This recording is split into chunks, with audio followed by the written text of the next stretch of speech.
சாட்சியாக நின்று கொண்டிருக்கிறேன். I'm Babu K. Matthew. என்னுடைய பெயர் Babu K Matthew. Born and brought up in the state of Kerala in the city of Cochin. Kerala மாநிலத்திலே கொச்சின் மாநகரிலே பிறந்து வளர்க்கப்பட்டவன். I've been an educationalist. நான் ஒரு கல்வியாளனாக இருந்தேன். Had many colleges. நான் ஒரு பல கல்வி நிறுவனங்களை நடத்தி கொண்டிருந்தேன். And honored because of the best activities. கல்லூரியினுடைய பலதரப்பட்ட நன்னடத்தைகளுக்காக அரசு விருதுகளை பெற்றிருக்கிறேன். Even though I was born and brought up in a Christian Jacobite family, I never had a personal relationship with my Jesus. நான் ஒரு பாரம்பரியமான கிறிஸ்துவ குடும்பத்திலே பிறந்து வளர்க்கப்பட்டிருந்தாலும் எனக்கும் இயேசுவுக்கும் எந்த சம்பந்தமும் இல்லை. Christianity is not a religion. கிறிஸ்துவம் என்பது ஒரு மதம் அல்ல. It's a relationship with Christ. அது கிறிஸ்துவோடு உள்ள தனிப்பட்ட உறவு. Amen. Amen. Hallelujah. Hallelujah. I had everything in my life. என்னுடைய வாழ்க்கையில எல்லாம் எனக்கு நிறைவாக இருந்தது. I go to church on Sundays. ஞாயிற்றுக்கிழமைகளில் நான் சபை ஆராதனைக்கு போவேன். But no Jesus in my personal life. ஆனால் என்னுடைய தனிப்பட்ட வாழ்க்கையிலோ இயேசுவுக்கு இடமில்லை. Whatever you have, if you do not have Jesus in your life, you are a big zero. உங்க வாழ்க்கையில எல்லாம் இருந்து இயேசு இல்லனா நீங்க ஒரு பெரிய பூஜ்ஜியம் தான். If you do not have, you have nothing and you have Jesus, you are a real hero. உங்க வாழ்க்கையில ஒண்ணுமே இல்ல ஆனா இயேசு மட்டும் இருக்கிறார்னு சொன்னா ஒண்ணும் இல்லனாலும் நீங்க தான் ராஜா. Everything was going smoothly. எல்லாம் என் வாழ்க்கையில சுமூகமாக நிறைவாகத்தான் போய் கொண்டிருந்தது. In the beginning of 2000, I started a new business. 2000ஆவது ஆண்டினுடைய துவக்கத்திலே நான் ஒரு புதிய தொழிலை துவங்கினேன். It was real estate. அது ரியல் எஸ்டேட் தொழில். In 3 months, I purchased 4 big mansions in the heart of Cochin city. Cochin நகரத்தினுடைய இதய பகுதியிலே மைய பகுதியிலே 3 மாதங்களுக்குள்ளே 4 பெரிய மேன்ஷன்களை நான் விலைக்கு வாங்கினேன். And I made agreement to buy a very big property in the heart of the city to build one of my college there. என்னுடைய கல்லூரியை ஒரு கட்டுவதற்காக நகரத்தினுடைய மைய பகுதியிலே ஒரு மிகப்பெரிய இடத்தை பெருந்தொகை கொடுத்து வாங்கினேன். But when I had been the office concerned to transfer the properties which I purchased into my name, I came to that I've been cheated. ஆனால் அந்த சொத்துக்களை எல்லாம் என்னுடைய பெயருக்கு மாற்றுவதற்கு சம்பந்தப்பட்ட பத்திரப்பதிவு அலுவலகத்திலே போய் அந்த ஆவணங்களை எல்லாம் கொண்டு போதுதான் நான் பயங்கரமாக ஏமாற்றப்பட்டிருக்கிறேன் என்பது எனக்கு தெரிய வந்தது. A real estate gunda mafia stretched out all over Indian states, involved in criminal and terrorist activities. They made fake documents and deceived me, cheated me. Real estate துறையிலே கால் பதித்து எங்கும் பரவி கிடந்த இந்திய தேசமெங்கிலும் அவங்க கிளை விட்டு பரவி இருந்த ஒரு ரியல் எஸ்டேட் மாஃபியா கும்பல் சட்டவிரோத நடவடிக்கைகள்ல வன்முறைகள்ல அப்படிப்பட்ட தீவிரவாத செயல்பாடுகளில் ஈடுபட்டிருக்கிற அந்த கும்பல் போலியான ஆவணங்களை தயாரித்து என்னை ஏமாற்றி விட்டார்கள் என்பது அப்பொழுதுதான் எனக்கு தெரிந்தது. I filed a case against them in the local police station. உள்ளூர் காவல் நிலையத்திலே அவளுக்கு எதிராக நான் புகார் கொடுத்தேன். In the same night at 12 o'clock, அன்று இரவே நள்ளிரவு 12 மணிக்கு 10 of the gangsters broke into my house. 10 அடியாள் கும்பல் ஒன்று என்னுடைய வீட்டை உடைத்துக் கொண்டு உள்ளே நுழைந்தது. One of the gangsters put a long sword on my neck and threatened me to withdraw the cases before next day noon, or otherwise I would be cut into pieces. அந்த கூட்டத்திலே தலைவனை போல இருந்த ஒருவன் பெரிய ஒரு கத்தியை எடுத்து என்னுடைய கழுத்திலே வைத்து அச்சுறுத்தி நாளை மதியத்திற்குள்ள இந்த கேஸை நீ வாபஸ் வாங்கலனா துண்டு துண்டாக உன்னை வெட்டி கூறு போட்டு விடுவோம் என்று சவால் விட்டான். Another one put a sword on the chest of my wife and threatened my wife, ask your husband to withdraw the cases before next day noon, or we would cut your husband into pieces over his dead body, we would defile you. இன்னொருவன் பெரிய கத்தியை எடுத்து பட்டா கத்தியை போல ஒன்றை என் மனைவியை மார்பிலே வைத்து அவன் இப்படி சவால் விட்டான், நாளை மதியத்திற்குள்ளே உன் கணவரை இந்த வழக்குகளை வாபஸ் வாங்க சொல்லு, இல்லாவிட்டால் அவனை துண்டு துண்டாக வெட்டி போடுவது மட்டுமல்லாம அந்த சடலத்தின் மேலேயே உன்னையும் கற்பழித்து சீரழித்து சின்னாபின்னப்படுத்தி விடுவோம் என்று சவால் விட்டான். We couldn't even open our mouth and cry out for help. எங்களால வாயை திறந்து பேச முடியவில்லை, உறைந்து ஸ்தம்பித்து போயிட்டோம். உதவிக்கு யாரையும் கூப்பிட கூட திராணி இல்லை. I and my wife and 2 children. நான் என் மனைவி 2 பிள்ளைகள். He was also a principal of one of my colleges. என்னுடைய மனைவியும் எங்களுடைய கல்லூரிகளில் ஒன்றிலே கல்லூரி முதல்வராக பணியாற்றுகிறவர்கள். We were shocked to hear and see all these things. இப்படிப்பட்ட கலேபரங்களை இதற்கு முன்பு நாங்கள் பார்த்ததில்லை. ஆகவே நடந்த சம்பவம் எங்களை அப்படி தீயிலடைந்து உறைய வைத்து விட்டது. They have taken possession of my properties forcefully. அவர்கள் என்னுடைய எல்லா சொத்துக்களையும் வலுக்கட்டாயமாக பறித்துக் கொண்டார்கள். They entered into my properties. என்னுடைய சொத்துக்கள் நான் வாங்கின அந்த இடங்களுக்குள்ளே அவர்கள் அத்துமீறி உள்ளே நுழைந்து I approached political leaders and police officers. நான் எல்லா அரசியல்வாதிகள், காவல்துறை உயர் அதிகாரிகள் எல்லாரையும் போய் சந்தித்து முறையிட்டு பார்த்தேன். They tried their best and they couldn't help me. அவர்களும் தங்களால் இயன்ற எல்லாவற்றையும் முயற்சித்தார்கள். ஆனாலும் அவர்களால் எனக்கு உதவ முடியவில்லை. Finally I approached the Honorable High Court of Kerala. கடைசியாக நான் மேன்மைமிகு உயர்நீதிமன்றம், Kerala உயர்நீதிமன்றத்தை அணுகினேன். And the division bench, 2 judges of division bench of Kerala High Court heard my cases, and in 17 days they released an order. என்னுடைய வழக்கை ஒரு அவசர வழக்காக எடுத்துக்கொண்டு ஒரு தனி டிவிஷன் பெஞ்ச் அந்த வழக்கை விசாரித்து 17 நாட்களுக்குள்ளே ஒரு துரிதமான தீர்ப்பை வழங்கினார்கள். One is to evict the people who possess the properties. ஒன்று, அந்த தீர்ப்பினுடைய சாராம்சத்தில் ஒன்று, என்னுடைய சொத்துக்களை ஆக்கிரமித்தவர்களை சட்டப்பூர்வமாக வெளியேற்ற வேண்டும். Second is to provide me police protection. இரண்டாவது, என்னுடைய உயிருக்கு அச்சுறுத்தல் இருந்ததினாலே எனக்கு போலீஸ் பாதுகாப்பு தர வேண்டும். That order is still active because not all cases are finished. அந்த உயர்நீதிமன்ற ஆணை இன்று வரை அமலில் இருக்கிறது. ஏனென்றால் இன்னும் பல வழக்குகள் முடியவில்லை. Listen, people of God. தேவ ஜனங்களே, நன்றாக கவனமாய் கேளுங்கள். We were shocked to see when this happened. இதெல்லாம் நடக்கும்போது நாங்கள் அப்படியே உறைந்து பயந்து திகிலடைந்து விட்டோம். When we purchased the properties, we availed some loans from the bank.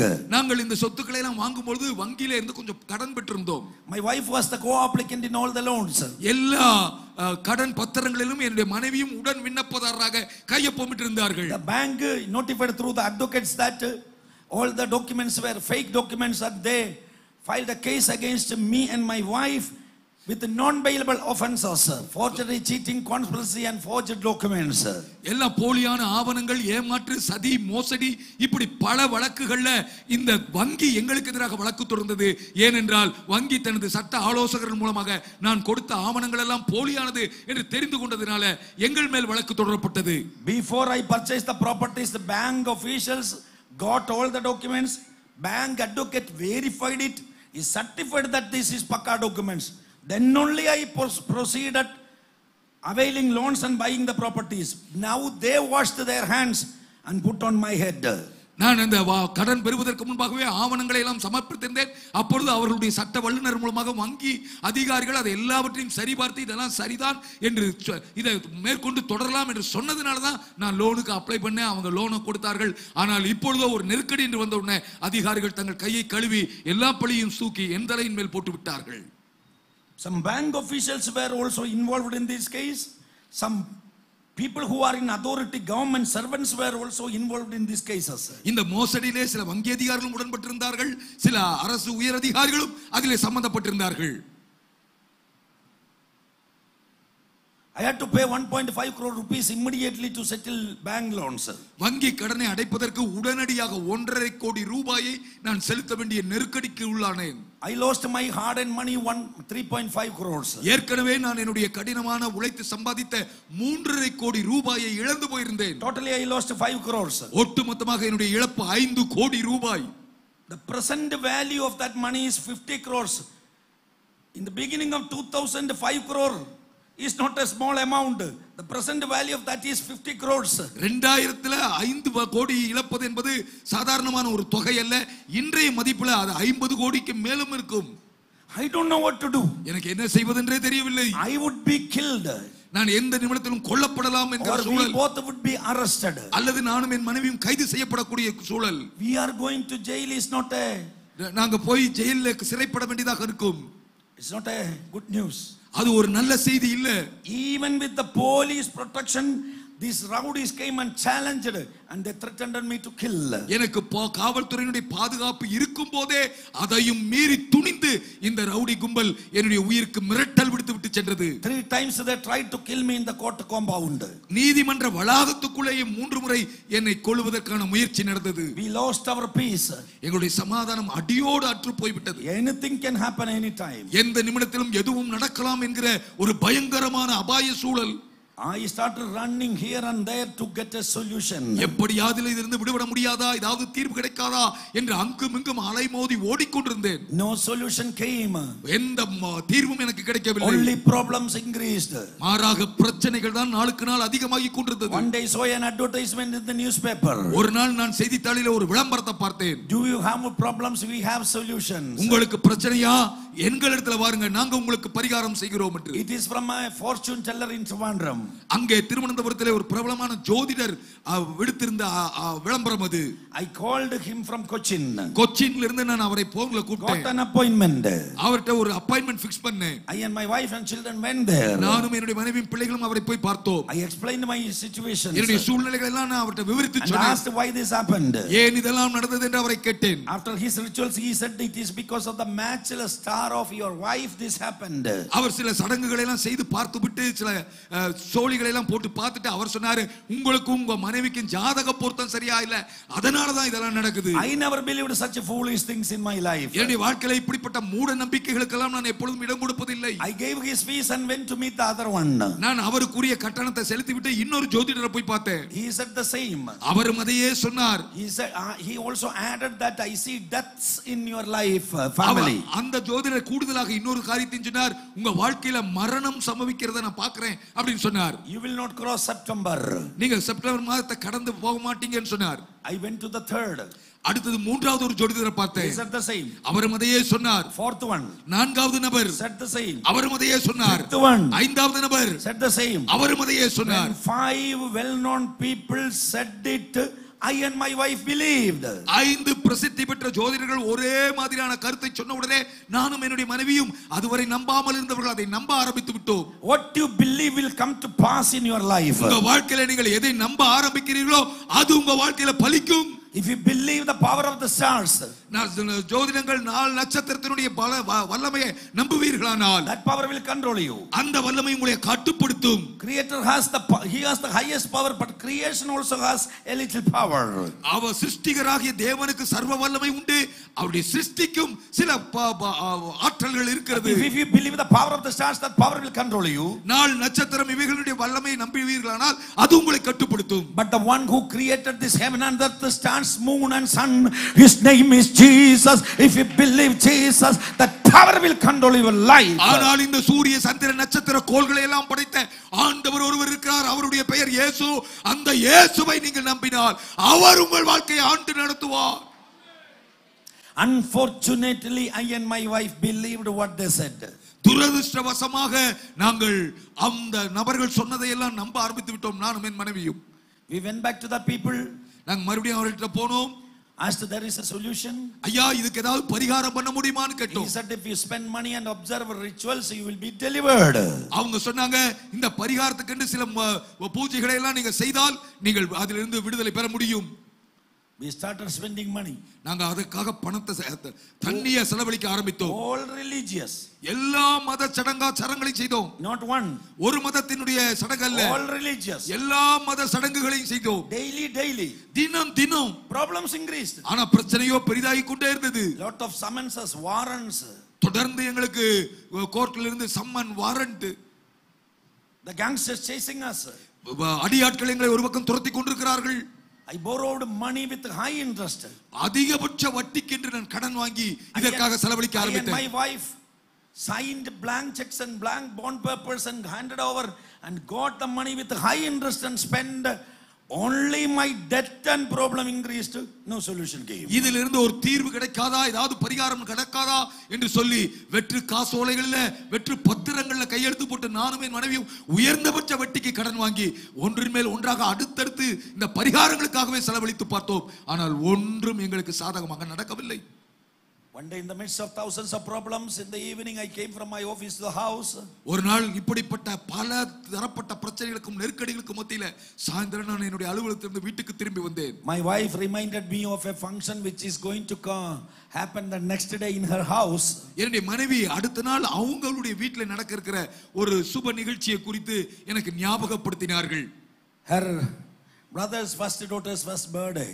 அவங்களுடைய சகோதரனுடைய முதல் குழந்தையினுடைய முதல் பிறந்த நாள். Lot of families were invited. எல்லா சொந்த பந்தங்கள் உறவுகள் எல்லாம் அழைக்கப்பட்டிருந்தார்கள். They all started coming from the previous day. முதல் நாளிலிருந்தே உறவுகள் எல்லாம் வர ஆரம்பித்து விட்டார்கள். And they started calling my wife. We all reach your house. You husband and children not coming. அவங்க எல்லாரும் என் மனைவிக்கு ஃபோன் பண்ணி நாங்க எல்லாம் ஊர்ல இருந்து வந்துட்டோமே நீயும் உன் கணவரும் ஏன் இன்னும் வரலன்னு கேட்டாங்க. We have never disclosed our problem with my family or my wife's family. நாங்க கடந்து போய் கொண்டிருந்த கடினமான பிரச்சனைகளை குறித்து என்னுடைய வீட்டாருக்கோ என்னுடைய மனைவியின் வீட்டாருக்கோ நாங்கள் அதுவரை ஒன்றுமே தெரிவிக்கவில்லை. I shared these things with some political leaders and some police officers and some of my close circle people. எனக்கு ரொம்ப நெருக்கமான சில நண்பர்கள், சில அரசியல் தலைவர்கள், சில காவல்துறை உயர் அதிகாரிகள் அவர்களுக்கு மட்டும் நாங்கள் இதை சொல்லி இருந்தோம். I could not say it, no. ஏனென்றால் இதை வெளியே சொல்ல முடியாது அல்லவா? Listen, people of God. கவனிங்க தேவ ஜனங்களே. When my wife reminded me, I told her that sorry, I cannot come tomorrow because I had an appointment with my advocate. That advocate asked me to come to his office to discuss a case and make the draft to be filed next day against these gangsters. நான் என் மனைவி இந்த நிகழ்ச்சியை குறித்து எனக்கு நினைவுபடுத்தினப்போ நான் சொன்னேன் அவங்க கிட்ட, அம்மா நான் என்னால் நாளைக்கு வர முடியாது, நாளைக்கு நான் என்னுடைய வழக்கறிஞரை பார்த்து இந்த கேங்ஸ்டர்ஸ்களுக்கு எதிராக ஒரு வழக்கு பதிவு செய்வது குறித்த முக்கியமான ஆலோசனை ஒன்றை நான் அவரோடு செய்ய வேண்டியிருக்கிறது, ஆகவே நான் காலையில் வர முடியாதுன்னு சொன்னேன். Then I called my father-in-law. நான் என்னுடைய மாமனாருக்கு தொடர்பு கொண்டு, he was a central government engineer gazetted officer. அவர் மத்திய அரசாங்கத்திலே ஒரு உயர்ந்த அதிகார பொறுப்பில் கெசட்டட் ஆபீசராக இருந்தவர். My mother-in-law was a principal, my teacher. என்னுடைய மாமியார் ஒரு கல்லூரி முதல்வர், எனக்கு டீச்சராக இருந்தவங்க கூட. I called my father-in-law and I said, என் மாமனாரை கூப்பிட்டு நான் சொன்னேன், I'm sorry I am not able to come in the morning. I have an urgent meeting. Would you kind enough to come and take my wife and children with you? I will be joining before noon. நான் அவங்க கிட்ட சொன்னேன், என்னால நாளைக்கு காலையில வர முடியாது, நான் ஒரு வக்கீலை பார்க்க வேண்டி இருக்கிறதுனால நீங்க தயவு செய்து மனைவி பிள்ளைகளை எல்லாம் கூட்டிட்டு போற முடியுமா? நான் என்னுடைய அலுவல்களை எல்லாம் முடித்து விட்டு மதிய நேரத்துக்கு முன்பாக வீட்டுக்கு வந்து சேர்ந்து விடுகிறேன் என்று அவங்க கிட்ட கேட்டுக்கொண்டேன். He said, yes son, I will come, but make sure you are coming and joining before noon. அவர் சொன்னாரு, சரி மகனே நான் வந்து கூட்டிட்டு போறேன், ஆனா எப்படியாவது காலம் தாழ்த்தாம மதியத்துக்குள்ள வீட்டுக்கு வந்துருங்கன்னு எனக்கு சொன்னார். I said, definitely I will come. நான் சொன்னேன், நிச்சயமா நான் வந்துருவேன். Then my wife told me, அப்ப என் மனைவி எனக்கு சொன்னாங்க, அப்பா shall I tell you one thing? நான் ஒரு விஷயம் உங்களுக்கு சொல்லட்டுமா? I am a useless fellow. நான் எதுக்குமே உதவாத ஒரு ஆளு. A curse in your life. ஏன் உங்க வாழ்க்கையில நான் ஒரு சாபக்கேடா இருக்கிறேன். 5 fortune tellers said my star brought all these problems. 5 ஜோதிடர்கள் ஒரே மாதிரி சொல்லிருக்காங்க, ஏன் ஜாதக பொருத்தம் தான் சரியில்லாததுனால தான் இதெல்லாம் உங்க வாழ்க்கையில நடக்குதுன்னு. We lost many crores. நாம பல கோடிகளை இழந்துட்டோம். Then we borrowed money with high interest. பெரிய அளவுல அதிக வட்டிக்கு கடன் வாங்கி கடனும் அதிகமாயிருச்சு. Rowdies are at your heels. எப்பொழுதும் நமக்கு பின்தொடர்ந்த நிழல் போல தீவிரமாக ரவுடிகள் துரத்தி கொண்டிருக்கிறார்கள். You would be killed and I will be a widow and children are going to be orphans. நீங்க கொல்லப்பட்டு விட்டால் நான் விதவையாகிடுவேன், உங்க பிள்ளைகள் அனாதைகளாகி விடுவார்கள். Or we both would be arrested and put in the jail. அல்லது நாம் இருவருமே கைது செய்யப்பட்டு ஜெயிலுக்கு போக வேண்டிய கட்டாயம் ஏற்பட்டு விடும். How we will face our thousands of students. நம்ம மேல நல்ல மரியாதை வைத்திருக்கிற ஆயிரக்கணக்கான இந்த மாணவர்கள் முன்னாடி நம்ம எப்படி இந்த அவமானத்துக்கு நிற்க முடியும்?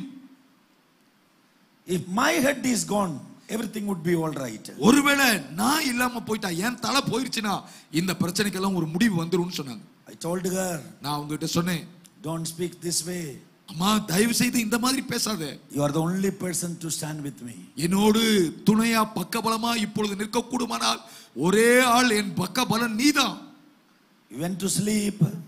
நாங்க தூங்க போனோம். We could not even imagine sleeping. அந்த நாட்கள்ல தூக்கத்தை எங்களால கற்பனை செய்து கூட பார்க்க முடியாம இருக்கு. Anything can happen any moment. எந்த நிமிடத்திலும் எதுவும் நிகழலாம் என்கிற பயங்கரமான சூழல். I had many servants, housemaids, drivers at my home. என்னுடைய வீட்ல பல வேலைக்காரர்கள், டிரைவர்கள், தோட்டக்காரர்கள் என்று ஏராளமான வேலைக்காரர்கள் இருந்தார்கள். They all will go for weekend leave on Saturday evening. அவங்க எல்லாரும் வார விடுமுறைக்கு சனிக்கிழமை சாயந்தரம் புறப்பட்டு போய் விடுவார்கள். And we'll be back on Monday morning. Sunday nobody would be there. மறுபடி திங்கட்கிழமை காலையில தான் வருவாங்க. ஞாயிற்றுக்கிழமை எங்க வீட்ல வேலைக்காரர்கள் யாரும் இருக்க மாட்டாங்க. That was a Sunday. அது ஒரு ஞாயிற்றுக்கிழமை நான் நடந்த சம்பவம் எல்லாம். My wife and 2 children. நான் என் மனைவி 2 பிள்ளைகள் மட்டும் தான் வீட்ல இருந்தோம். I got ready and I was about to go நான் to ஏற்கனவே meet my advocate. நான் ஏற்கனவே சொன்னது போல காலையில நான் வக்கீலை பார்க்க போக வேண்டியிருந்தது. She came to the door with the children. நான் புறப்படும் போது என் மனைவி வாசல் வரைக்கும் பிள்ளைகளை கூட்டிட்டு வந்து நின்று என்னை வழி அனுப்ப வந்தார்கள். And she said, அப்பொழுது அவங்க சொன்னாங்க, Appa, when you go very careful, அப்பா நீங்க வெளியில போகும்போது ரொம்ப ஜாக்கிரதையா போங்க. I will call you in the meantime. இடையில நான் உங்களை போன்ல கூப்பிடுறேன். I said, don't worry, you close and lock the door. When your father comes, make sure he is coming, then go. I will join before noon. நான் அவங்க கிட்ட சொன்னேன், நீ என்ன பத்தி கவலைப்படாதமா, நீ பத்திரமா இரு, நீ வீட்டுல போய் பிள்ளைகளை உள்ளோட வைத்து நீ கதவை உள்ள பூட்டிக்கொள். உங்க அப்பா வந்தாருன்னா அது அப்பா தானான்னு தெரிந்து கதவை திற, மற்றபடி கதவை திறக்காத, ஜாக்கிரதையா இரு அப்படின்னு சொன்னேன். On the way, I made a call to my house. நான் போகிற வழியில என்னுடைய வீட்டை போன்ல தொடர்பு கொண்டேன். My daughter picked the call. என் மகள் தான் போன் எடுத்தா. She said that we got ready and having breakfast. Mama is getting ready in the room and grandpa is said to come. அவ சொன்னா நாங்க தயாராயிட்டோம், சாப்பிட்டுட்டு இருக்கிறோம், அம்மா ரெடி ஆயிட்டு இருக்காங்க, தாத்தா வர போகிறார், நாங்க அதுக்காக காத்துட்டு இருக்கிறோம்னு சொன்னாங்க. I told her that when Mama got ready and come out, ask her to give a call. நான் சொன்னேன், அம்மா ரெடியான உடனே அம்மாவை என்ன கூப்பிட சொல்லுன்னு சொல்லிட்டு போனை வச்சிட்டேன். So I'm calling to a land phone. In those periods there was not many mobile phones, you know it. உங்களுக்கு நன்றாக தெரியுமா, அந்த நாட்கள்ல இன்றைக்கு இருப்பது போல மொபைல் வசதி இல்ல. நான் லேண்ட் போன்ல இருந்து தான் கூப்பிட்டேன். I had a mobile phone. என்கிட்ட ஒரு மொபைல் இருந்தது அப்ப. I waited for the call, no call is coming. நான் அந்த அழைப்புக்காக காத்து கொண்டிருந்தேன், என் மனைவி கூப்பிடுவாங்கன்னு. ஆனா போனே வரல ரொம்ப நேரமா. Again I called. மறுபடியும் நான் கூப்பிட்டேன். On the way, போற வழியில again my daughter picked the call. மறுபடியும் என் மகள் தான் போன் எடுத்தா. I could hear my little son is crying out. நான் அந்த போன்லயே என்னுடைய குட்டி பையன் அழுகிற சத்தம் எனக்கு கேட்டது. He is screaming. அவன் சத்தமா அழுதுட்டு இருந்தான். I asked why he is crying. நான் என் மகள்கிட்ட கேட்டேன், ஏன் அவன் அழுகுறான்? My daughter said, என் மகள் சொன்னா, his food spilled out. அவன் சாப்பிட்டு கொண்டிருக்கும்போது சாப்பாடு கீழே சிந்திருச்சு. I asked, where is Mama? நான் கேட்டேன், அப்படின்னா அம்மா எங்க, நீங்களே சாப்பிடுறீங்க? She is still in the room. அம்மா இன்னும் ரூம்ல தான் இருக்காங்கன்னு மகள் சொன்னா. I told her, call her. நான் சொன்னேன், போய் நீ அம்மாவை கூப்பிடு. She took the cordless phone and I could hear from the other side. அவ போனை கையில வச்சுக்கிட்டே கூப்பிடுறா, நான் மறுபக்கத்துல இருந்து அவ பேசுறது எனக்கு கேக்குது. He knocked at the door and said, Amma, Appa is calling. அவ போய் கதவை தட்டி, அம்மா அப்பா கூப்பிடுறாருன்னு சொல்றது கேக்குது. Many times she is called. பலமுறை அவள் கூப்பிடுகிறாள். No answer coming. ஆனாலும் பதில் ஒண்ணும் வரல. My daughter cried out and said, Appa, Amma is not answering. You come fast. என் மகன் அழுதுகிட்டே சொன்னா, அப்பா அம்மா கதவை திறக்கல, அவங்க கிட்ட இருந்து ஒரு பதிலும் இல்ல, நீங்க சீக்கிரமா வீட்டுக்கு வாங்க. We stopped the car. நான் காரை நிறுத்திட்டு I called the advocate. நான் வக்கீலை கூப்பிட்டு சொன்னேன். I said, I'm sorry, I'm not able to come on time. நான் சொன்னேன், நான் குறித்த நேரத்துக்கு உங்களை வந்து சந்திக்க முடியாது. I'm going back. This is my situation. என் சூழ்நிலை இப்படி இருக்கு, நான் திரும்ப வீட்டுக்கு போறேன்னு சொன்னேன். We rushed back. நாங்க வேகமா வீட்டுக்கு Came to the வந்தோம். house. வீட்டுக்குள்ள போனோம். Entered in. வீட்டுக்குள்ள நுழைஞ்சோம். Knocked the door. கதவை தட்டணும். Called. கூப்பிட்டு பார்த்தோம். No answer. ஆனா பதில் எதுவும் வரல. Kicked and broke the door. உடைத்து கதவை திறந்து கொண்டு உள்ள போனோம். I, my children, have seen the worst thing in our life. நானும் என் பிள்ளைகளும் எங்க வாழ்க்கையிலே மறக்க முடியாத பயங்கர மோசமான ஒரு காட்சியை உள்ளே பார்த்தோம். She spoke that word in the previous day. முதல் நாள் இரவு என் மனைவி அந்த மாதிரியான வார்த்தைகளை பேசி இருந்தார்கள். She made the final breakfast for the children. பிள்ளைகளுக்கு நல்ல ஒரு காலை ஆகாரத்தை தயார் செய்து வைத்துவிட்டு, She bid goodbye to me in the morning. காலையில என்னை வழி அனுப்பி விட்டு, before her father comes, அவங்க தகப்பனார் வருவதற்கு முன்பாக she got into the room. அவள் அறைக்குள்ளே போய் closed the door. கதவை சாத்தி கொண்டு hanged herself and committed suicide. தூக்கிட்டு தற்கொலை செய்து கொண்டார்கள். We cried out, all the people came running. We untied her, taken to the hospital. நாங்க கத்தி கூச்சல் போட்டோம், பக்கத்து வீட்டுக்காரர்கள் எல்லாம் ஓடி வந்தார்கள்.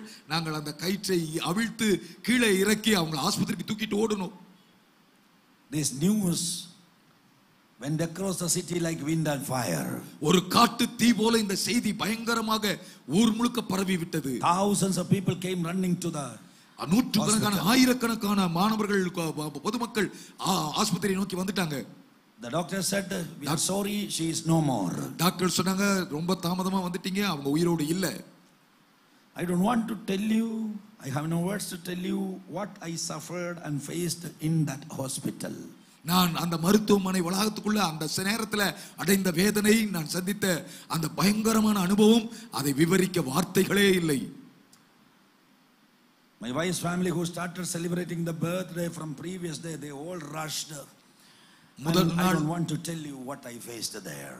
முதல் நாளிலிருந்தே அந்த பிறந்த நாள் கொண்டாடத்துக்காக ஆயத்தமாய் கொண்டத என்னுடைய மனைவியின் வீட்டாரெல்லாம் அப்படியே எல்லாவற்றையும் போட்டுவிட்டு அலறி துடித்துக் கொண்டு மருத்துவமனைக்கு வந்தார்கள். நடந்தது என்ன என்று நான் எப்படி விவரிப்பேன்? Body taken to the medical college for the postmortem. என் மனைவியுடைய உடல் மருத்துவக் கல்லூரி மருத்துவமனைக்கு பிரேத பரிசோதனைக்காக கொண்டு போகப்பட்டது. And brought back to the house with the medical report, self hanging. சுயமாக தூக்கிட்டு தற்கொலை செய்து கொண்டார்கள் என்கிற மருத்துவ அறிக்கையோடு பிரேத பரிசோதனை அறிக்கையோடு சடலம் வீட்டுக்கு அனுப்பப்பட்டது. Thousands of students, teachers, parents, relatives, neighbors came to my city. ஆயிரக்கணக்கான மாணவர்கள், ஆசிரியர்கள், நண்பர்கள், உறவினர்கள், அக்கம் பக்கத்தார் வீடு முழுக்க குவிந்து விட்டார்கள். I hated myself that day. அந்த நாளிலே என்னையே எனக்கு பிடிக்காமல் போய்விட்டது. I hated God. அது மட்டுமல்ல, தேவனையும் நான் வெறுக்க ஆரம்பித்தேன். In the evening, the body taken out of my house and buried in the church cemetery. மாலை நேரத்தில் என் மனைவியுடைய உடல் எடுத்துக்கொண்டு செல்லப்பட்டு ஆலயத்தில் இருந்த கல்லறை தோட்டத்திலே அடக்கம் பண்ணப்பட்டது. We came back to the house. நாங்க அடக்கம் முடிந்து திரும்ப வீட்டுக்கு வந்தோம். That big mansion became a tomb. அந்த பெரிய மாளிகை, அரண்மனை போன்ற மாளிகை ஒரு கல்லறை போல எங்களுக்கு காட்சி அளித்தது. My son started calling and crying, Amma, Amma. என்னுடைய 1.5 வயது மகன் தாயை இழந்து பரிதவிக்கிற நிலையில அம்மா அம்மா அம்மா என்று அழுது கொண்டே இருந்தான். He is crying for breast milk. தாய்ப்பாலுக்காக அந்த பிள்ளை ஏங்கி அழுகிறது. His mother is no more to feed him. இப்பொழுது அந்த பிள்ளைக்கு பால் ஊட்டுவதற்கு தாய் இல்லை. When he cried, I took him and put him on my shoulder. அந்த பிள்ளை அழுவதை தாங்க முடியாம நான் அவனை தூக்கி என் தோளிலே போட்டுக்கொண்டேன். He raised his voice. அவன் இன்னும் சத்தமா குரல் எடுத்து அழ ஆரம்பித்தான். Keep on calling Amma. தொடர்ந்து அம்மா அம்மா அழுது கொண்டே இருக்கிறான். My people came to pick him from me. அவனை எங்கிட்ட இருந்து வாங்கி கொண்டு போக சொந்தக்காரர்கள் வந்தார். Then he raised his voice. I said, leave us alone. அவன் மறுபடியும் சத்தம் போட்டு அழுதான். நான் ரொம்ப விரக்தியில் இருந்து சொன்னேன், தயவு செய்து எங்களை தனியா விட்டுருங்க. He started touching my ears. அவன் மெதுவா என் காது மடல்களை பிடிக்க ஆரம்பித்தான். Then he started licking my ears. அதை தொடர்ந்து தன்னுடைய நாவினாலே என்னுடைய அந்த காது மடல்களை அவன் சூப்ப ஆரம்பித்தான். I came to know he is seeking breast milk from the ears of a father. எனக்கு புரிந்து விட்டது, அவன் தகப்பனுடைய காது மடல்களிலே தாயின் மார்பு காம்புகளை தேடிக் கொண்டிருக்கிறான். Without any shame, I speak before these thousands of people to tell you. எந்த கூச்சமும் இல்லாமல் இந்த காரியத்தை ஆயிரக்கணக்கான மக்களுக்கு முன்பாக சொல்லிக் கொண்டிருக்கிறேன். A father's ears is not a substitute for mother's breast, and a father is not a substitute for mother. ஒரு தகப்பனுடைய காது மடல் தாயின் பால் சுரக்கும் மார்புகளுக்கு மாற்றாகாது. ஒரு தாயின் சாணத்தை தகப்பனால நிரப்ப முடியாது. Parents are the establishment of God. பெற்றோர் தேவனால் ஏற்படுத்தப்பட்டவர்கள். And children are the gift of God. The fruit of the womb is a reward. பிள்ளைகள் கர்த்தரால் வரும் சுதந்திரம், கற்பத்தின் கனி, அவர் அருளுகிற ஈவு. They need the love of both father and mother. பிள்ளைகளுக்கு தாய் தகப்பன் இருவருடைய அன்புமே தேவை. Stop fighting each other. ஆகவே பெற்றோர்களை நான் உங்களுக்கு சொல்லுகிறேன், நீங்கள் ஒருவருக்கொருவர் சண்டையிடுவதை நிறுத்துங்கள். Put down the crowns of egos and the complexes at the feet of Jesus and love each other and be a model for your children. உங்களுடைய சுயத்தை, உங்களுடைய கௌரவத்தை, உங்களுடைய நான்கிற அகங்காரத்தை எல்லாம் கீழே இயேசுவின் பாதத்தில் போட்டுவிட்டு ஒருவர் பரஸ்பரம் நேசிக்க ஆரம்பியுங்கள். I could see many young sons and daughters, they are unhappy and they hate the life in the house because of the fight of the parents. நான் இங்கே பார்க்கிறேன், அநேக வாலிபர்கள், அநேக சிறு பிள்ளைகள் பெற்றோர் போட்டு அடித்துக் கொள்கிற அந்த சண்டையை பார்த்து குடும்பத்தையே வெறுத்து ஒரு விரக்தி அடைந்த நிலைமையில் இருக்கிறதை நான் பார்க்கிறேன். The house is a hell for them. அவங்களை பொறுத்தவரைக்கும் வீடு ஒரு நரகமாக இருக்கிறது. They don't want to come to the house. அவர்களுக்கு வீட்டுக்கு வரவே பிடிக்கவில்லை. They seek peace from this world. பெற்றோரிடத்திலே ஒரு அன்பை, சமாதானத்தை எதிர்பார்க்கிறார்கள் பிள்ளைகள். They don't have love. ஆனால் அவர்களுக்குள்ளேயே அன்பு இல்லை. I put my ears in his mouth and kept my son on the side. நான் மெதுவாக என் தலையை சாய்த்து அவனுக்கு வாகாக என் காதுகளை அவன் அருந்தும்படி விட்டுக் கொடுத்தேன். He slept. அவன் அப்படியே தூங்கி போய்விட்டான். It became a practice daily. இதுவே அவனுடைய அன்றாட பழக்கமாக மாறிவிட்டது. If we want to sleep, I must keep my ears in his mouth. அவன் தூங்க வேண்டும் என்ற நிலைமை வந்தால் அவனை தூங்க வைக்கணும்னா என் காதை அவன் வாய்க்கு கொடுத்து விடுவேன். When I get up, my neck will be swollen. நான் அப்படியே தலையை சாய்த்து சாய்த்து நான் எழுந்திருக்கும் போது கழுத்து வீங்கி இருக்கும். Why this happened? ஐயோ ஏன் இது நடந்தது? I did good for the society. Why this happened to me and my நான் இந்த wife? சமுதாயத்துக்கு நல்லதுதானே செய்தேன், எனக்கு ஏன் இது நடந்தது?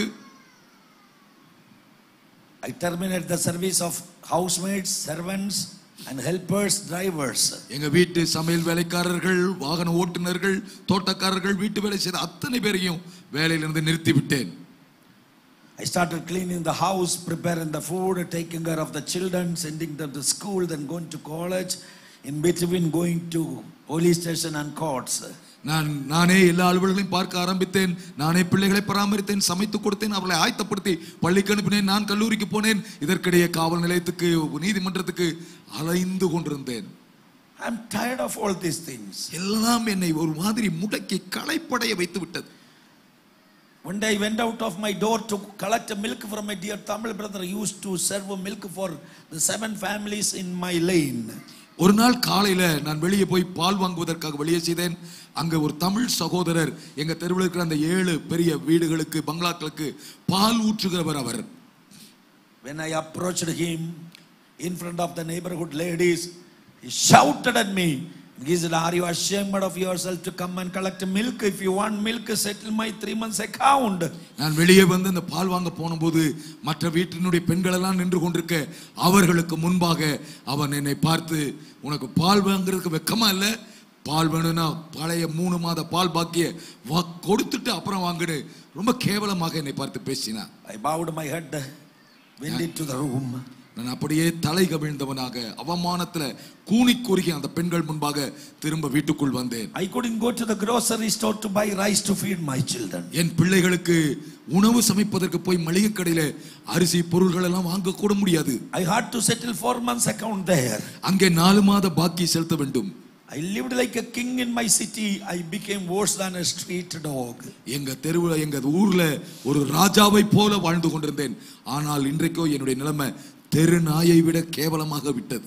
A man who was invited to inaugurate a bank with account number 1.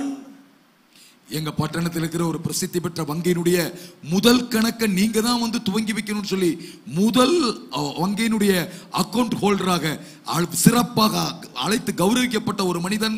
A man who sent rice, vegetables and all the food items to leprosy hospitals, mental hospitals and orphanages. அனாதை இல்லங்களுக்கு, தொழுநோய் மையங்களுக்கு, மனநலம் பாதிக்கப்பட்ட இல்லங்களுக்கு லாரி லாரியாக அரிசி, பருப்பு போன்ற பொருட்களை அனுப்பி உதவி செய்த ஒரு மனிதன். A man who provided free education to many hundreds of students. நூற்றுக்கணக்கான மாணவர்களுக்கு இலவசமாக கல்வி கொடுத்த ஒரு மனிதன். He could not even buy, he had no money to buy a packet of milk to feed the child who is denied the breast milk of his mother because mother is no more. Is not a good story to share before you. தாயை இழந்து தாய்ப்பாலுக்காக ஏங்கிக் கொண்டிருக்கிற ஒரு பிள்ளைக்கு இவ்வளவு காரியங்களை சமுதாயத்துக்கு செய்த ஒரு மனிதனால ஒரு பாக்கெட் பால் கூட வாங்கி கொடுக்க முடியவில்லை என்கிற இந்த அவலமான சரித்திரத்தை சொல்லுவது ஒரு நல்ல விஷயம் அல்ல. Why this happened in my life? ஏன் இவைகள் எல்லாம் என்னுடைய வாழ்க்கையில சம்பவித்தது? If there is a God alive, why this happened in my life? கடவுள் ஒருவர் உண்டானால் இவைகள் எல்லாம் ஏன் எனக்கு நடக்க வேண்டும்? I became mad. எனக்கு கிட்டத்தட்ட பைத்தியம் பிடித்தது போல. I took a big hammer in my hand. என் கையில ஒரு பெரிய சுத்தியில எடுத்து I rushed into my room. என்னுடைய அறைக்கு கோபத்தோடு ஓடினேன். I saw the award, shields and honors I received and the college received everything. I felt as if they were laughing at me. என்னுடைய அறைக்குள்ள பெரிய ஒரு அலமாரியில நான் வாங்கின விருதுகள், என்னுடைய கல்லூரிக்கு அரசாங்கம் கொடுத்த உயர்தர விருதுகள், கோப்பைகள் எல்லாம் அடுக்கி வைக்கப்பட்டிருந்தது. அதெல்லாம் என்னை பார்த்து கேலி செய்து சிரிப்பது போல இருந்தது. I broke everything into pieces. நான் அவைகளெல்லாம் அடித்து நொறுக்கி சுக்கு நூறாக்கி விட்டேன். And I picked the metal parts. அதனுடைய அந்த உலோக பகுதிகளை எல்லாம் சுருட்டி எடுத்து put it in a sack. ஒரு சாக்கு பையில போட்டு took into a scrap shop in the market. மார்க்கெட்ல இருக்கிற பழைய இரும்பு கடையில கொண்டு போய் போட்டு I sold it as if I am revenging myself. என்னை நானே பழி வாங்குகிற விதமாக அவைகளை நான் எதெல்லாம் உயரிய கௌரவங்களாக கருதினோ அவைகளை எல்லாம் முட்டைத்து நொறுக்கி அவைகளை கொண்டு போய் பழைய இரும்பு கடையில போட்டு I got a little money. கொஞ்சம் பணம் கிடைச்சது. With that I bought some rice, some groceries, some vegetables அதை for கொண்டு my children. என்னுடைய பிள்ளைகளுக்கு கொஞ்சம் அரிசி பருப்பு காய்கறிகள் உணவுப் பொருட்களை எல்லாம் வாங்கிட்டு வந்தேன். Came to my house. வீட்டுக்கு திரும்பி வந்தேன். Next day morning I am preparing food in the kitchen. அடுத்த நாள் காலையில சமையல் கட்டிலே நான் பிள்ளைகளுக்கு உணவு சமைத்துக் கொண்டிருந்தேன். My little one was playing with some toys. என்னுடைய குட்டி பையன் சில பொம்மைகளை வைத்து விளையாடி கொண்டிருந்தான். Wherever I go, even to the washroom, he will follow me. He is scared to stay alone. அவன் நான் எங்க போனாலும் என்னையே பின்பற்றி வந்து கொண்டே இருப்பான். நான் பாத்ரூமுக்கு போனா கூட ஒட்டிக்கிட்டே வருவான். ஏனென்றால் நடந்த சம்பவங்களினாலே அவன் பாதிக்கப்பட்டு தனியா இருக்கிறதுனாவே அவனுக்கு அவ்வளவு பயம். My little daughter was getting ready to go to school. என்னுடைய சின்ன மகள் பள்ளிக்கூடத்துக்கு போவதற்கு ஆயத்தமாகி கொண்டிருந்தாள். Then there was a power failure. அப்ப மின்சார தடைப்பட்டிருந்தது. I heard a loud sound in the front door. என்னுடைய வீட்டு வாசல்ல ஒரு பயங்கரமான சத்தம் கேட்கிறது எனக்கு கேட்டது. I came out of the kitchen. நான் சமையல் கட்டில இருந்து ஓடி வந்தேன். A gangsters broke open the door and rushed into my room. அடியாள் கும்பல் ஒன்று கதவை உடைத்து தள்ளிக்கொண்டு எங்க வீட்டுக்குள்ள வந்து கொண்டிருந்தது. They were not real estate mafia. அவர்கள் ஏதோ அந்த ரியல் எஸ்டேட்டினுடைய மாஃபியாவை சேர்ந்தவர்கள் அல்ல. They were from a private bank. அவர்கள் ஒரு தனியார் வங்கியினுடைய பணம் வசூலிப்பதற்கென்றே நியமிக்கப்பட்ட அடியாள் கூட்டம். I availed some loans from the bank. நான் அந்த பேங்க்ல இருந்து கொஞ்சம் லோன் வாங்கி இருந்தேன். Some installments were pending because of these issues. எனக்கு இவ்வளவு நெருக்கடிகள் இருந்ததினாலே அந்த வங்கியினுடைய தவணைகளை சரியாக செலுத்த முடியவில்லை. So the private bank sent a gangsters to collect the money forcefully. ஆகவே அந்த தனியார் வங்கியிலிருந்து பணத்தை வசூல் செய்வதற்கென்றே சில அடியாட்களை அவர்கள் நியமித்து அனுப்பி இருந்தார்கள். They held on my collar. அவர்கள் வந்து என்னுடைய காலரை பிடித்து They started pushing and beating me. என்னை தள்ளி அடித்து துவைக்க ஆரம்பித்தார்கள். There was a big mess. வீட்டுக்குள்ள பெரிய கலவரமாகி விட்டது. My little one came to know what is happening to me. என்னுடைய குட்டி பையனுக்கு ஐயோ ஏதோ அசம்பாவிதம் நடக்குதுன்னு தெரிஞ்சது. He came on his knees. அவன் அப்படியே தவழ்ந்து முழங்கால்ல வந்து hugged the leader of the gang. அந்த குழு தலைவனுடைய காலை போய் கட்டி கொண்டான். And he cried. அவன் அழுதான். This cruel person kicked my son off. அந்த கொடூரமான மனிதர்கள் என் பையனுடைய வயதை கூட யோசிக்காம அப்படியே ஒரு பந்து போல கால்ல எட்டி உதைத்தார்கள் அந்த சிறு பிள்ளை. He was hit on the wall and fell down. அவன் சுவரிலே போய் மோதி கீழே விழுந்தான். I cried out. நான் கதறி கூச்சல் போட்டேன். Somebody come running, they are killing my son. ஐயோ யாராவது ஓடி வாங்க என் பிள்ளையை கொல்றாங்களே. Come running, they are killing my son. ஓடி வாங்க என் பிள்ளை கொல்லப்படுகிறான். This cruel team, one of them put his hand on my mouth and shut my mouth and held on my neck, pushed me to the wall and started beating me. அந்த கூட்டத்தில் அந்த கொடூரமான ஒரு ஆள் என்னுடைய வாயை பொத்தி என்னுடைய குரல் வளையை நெரித்து என்னை நேர சுவர் அருகே தள்ளி கொண்டு போய் அங்கே நிறுத்தி என்னை குத்து அடிக்க ஆரம்பித்தார். Hearing my son's cry and my cry, my daughter who was getting ready in the washroom, she came out. என்னுடைய மகனுடைய சத்தத்தை கேட்டு குளிரறையிலே தயாராகி கொண்டது என் மகள் ஓடி வந்தாள். A lean girl of 7 years. 7 வயதுடைய ஒடிசலான தேகமுடைய ஒரு சிறு பெண். இந்த பிள்ளையோட சைஸ் கூட இல்ல. இந்த சிறு பிள்ளையினுடைய உயரம் கூட இல்ல. She came and saw what is happening. வந்து என்ன நடக்குது என்று அவள் பார்த்தாள். She knelt before the gang leader. அந்த கேங் லீடருக்கு முன்னாடி மண்டியிட்டு and said, அவ சொன்னா, do not kill my appa. ஐயோ எங்க அப்பாவை கொன்றாதீங்க. Leave him. தயவு செய்து அவரை விட்டுருங்க. She had long curly hair. அவளுக்கு நீளமான சுருளான முடி அழகாக இருக்கும். This cruel guy held on her hair. அந்த ஈவிரக்கமில்லாத மனிதன் அவளுடைய தலைமுடியை கொத்தாக பிடித்து and twisted it. அதை அப்படியே சுருட்டி and lifted her before me. எனக்கு முன்பாக அப்படியே கொத்தாக தூக்கி பிடித்து விட்டார். Her foot is not touching the ground. அவளுடைய கால் தரையிலே இல்லை. She is crying out. அவள் கதறி துடித்தாள். I said, leave my daughter.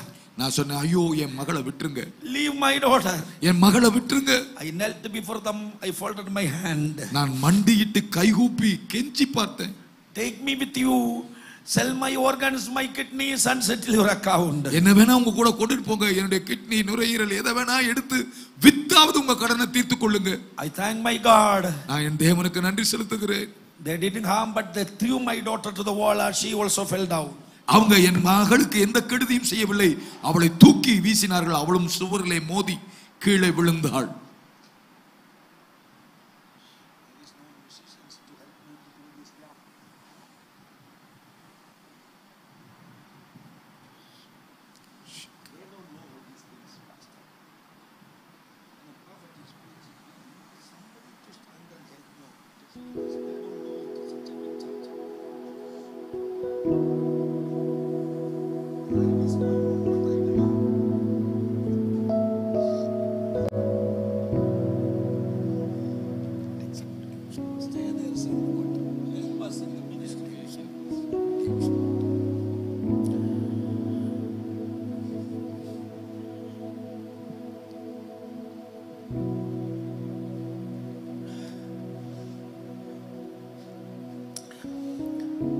They pulled out my hair.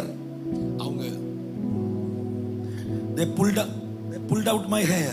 அவங்க என் தலைமுடியை பிடித்து இழுத்து beaten on my face. என் முகத்தில் அறைந்து kicked me. என்னை எட்டி உதைத்தார்கள். I cried out. நான் கதறினேன். Nobody came. ஒருவரும் வரல. No neighbors came. அக்கம் பக்கத்துல ஒருவர் கூட உதவிக்கு வரவில்லை. My dear brothers. என் அன்பு சகோதரர்களே, dear sisters, அருமை சகோதரிகளே,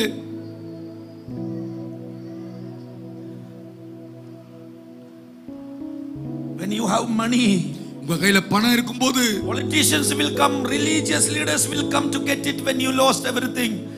Nobody will turn up, not even your own blood. உங்கள்கிட்ட பணம் இருக்கும்போது அரசியல்வாதிகள் வருவார்கள், மத தலைவர்கள் வருவார்கள், உங்களிடத்திலிருந்து பெற்றுக்கொள்வதற்கு வருவார்கள். ஆனால் நீங்கள் எல்லாவற்றையும் இழந்து விட்டால் ஒருவரும் உங்களை திரும்பி பார்க்க மாட்டார்கள். உங்கள் உடன் பிறந்தவர்கள் கூட, சொந்த ரத்தம் கூட உங்களுக்காக திரும்பி வராது. They spoke filthy words. அவர்கள் மிக ஆபாசமான வார்த்தைகளை பேசினார்கள். After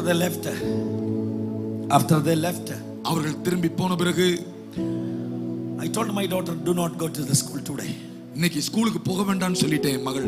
I plan to kill my children and commit suicide. நான் என் பிள்ளைகளை கொன்று நானும் தற்கொலை செய்து கொள்வது என்று முடிவெடுத்து விட்டேன். Why should we live? நாங்கள் எதற்காக வாழ வேண்டும்? Whose sake we live? யாருக்காக வாழ வேண்டும்? Who is there to understand?